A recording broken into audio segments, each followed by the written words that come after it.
What if you already own some rental properties and you have equity in those rental properties and you'd like to refinance them, pull out some money, and buy more properties? The question is, how do you do that? What kind of financing should you get? And are there any things to be careful of in the process? So we're going to tackle that question in today's Ask Coach episode, and we're starting right now.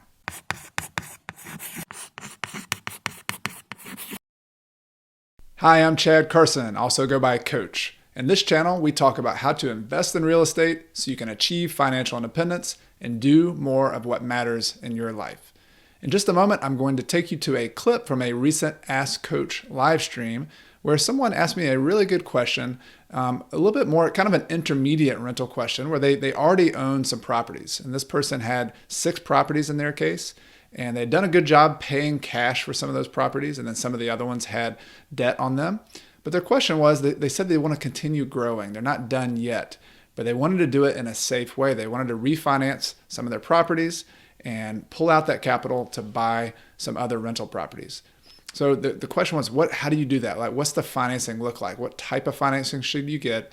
And I sort of added on to that question what I was thinking, what's the big picture here? Why are they doing it? What are they trying to accomplish? And how can they do it in the best way possible that can kind of lead them towards financial independence? So that's the question I'm about to tackle. Let's get started. The first question I would ask and think about for all of you is and actually, this is something I didn't mention in my book earlier, but this is something I write a lot about in the book. How do you sort of your strategy for growing your wealth and retiring early, and when should you pay properties off, when should you not? I have a lot of examples and case studies in the book if that's something you're interested in. It's on Amazon, published by Bigger Pockets. But the main question is, like, what stage are you at? So kind of the end game, like the big picture is you work it backwards and say, all right, I want to have a certain number of rental properties producing income that pays for all my living expenses. So super simple. Like if I have 10 properties, and the most simple example is just think about paid off properties, although they don't have to all be paid off. But let's just say I had 10 properties and each one produced a net income after paying all my taxes, insurance, maintenance, management, all that. Let's say $500 a month, and I had 10 properties. That would be $5,000 a month, right? So $60,000 per year.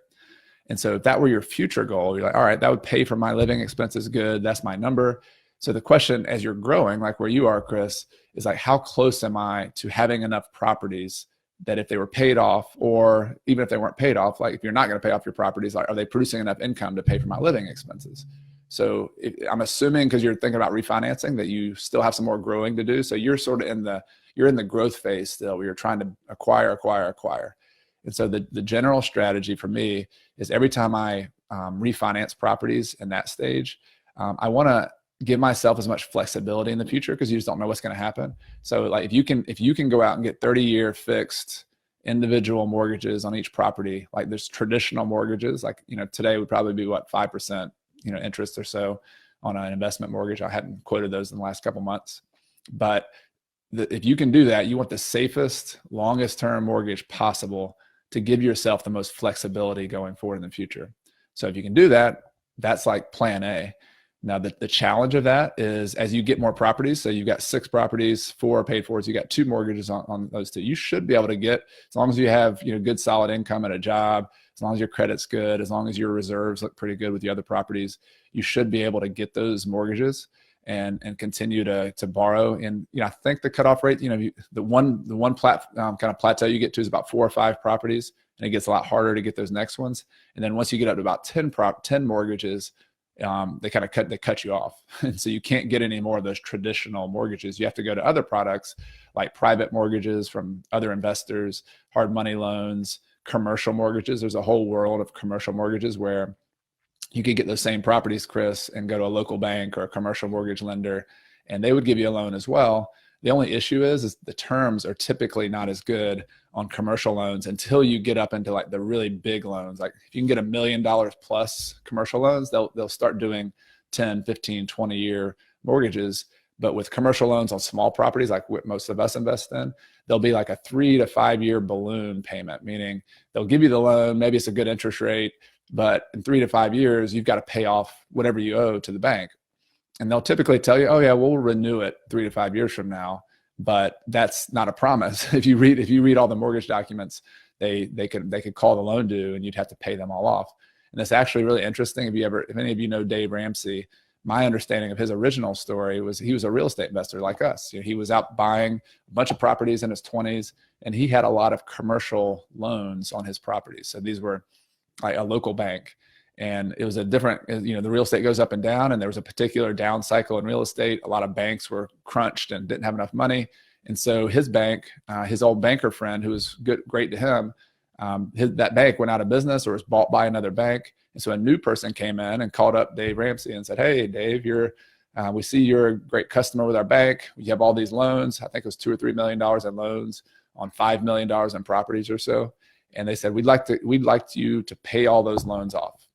He had either come up to a deadline on his loans where they typically renewed it, but they decided not to, or some other fine print in there. And so that's the risk of getting those commercial loans, Chris, is that they're just not as safe and as solid as having a 30-year mortgage. So that being said, let's go zoom out to the big picture again.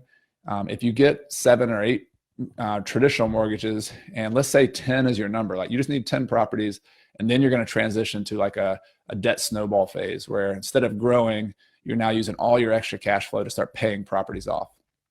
Well, those last 2 or 3 properties, if you got kind of tapped out on the mortgages, maybe you do get a commercial mortgage or 2 on those, knowing that you don't want to have those risky loans out there as long. And those might be the first ones you start paying off when you do your debt snowball.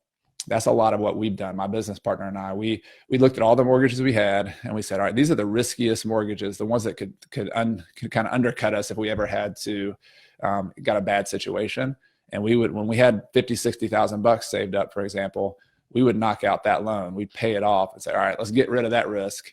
And then we'd free up that cash flow from that loan, save up some more money, and all right, let's knock out that loan. And we did that for 3 or 4 years till we got down. We don't have any loans that we're really that concerned about.